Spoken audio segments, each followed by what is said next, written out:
kabawan Iyan gudya gudil mama pakweng abawan Kudila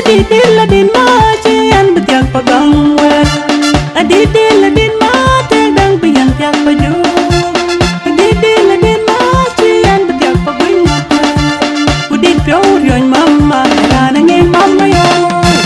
Kudit pior yon mama Karanang ngay tinggal dito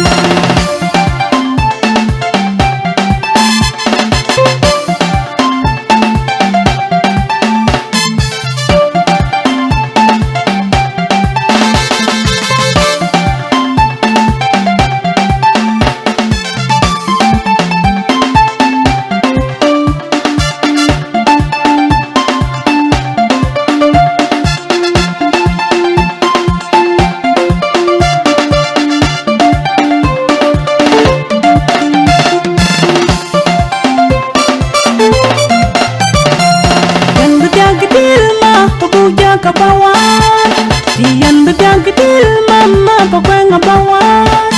Iyan betiak gidil ma pagugya kabawan Iyan betiak gidil mama pakweng abawan Kudila din ma Ciyan betiak pagangwer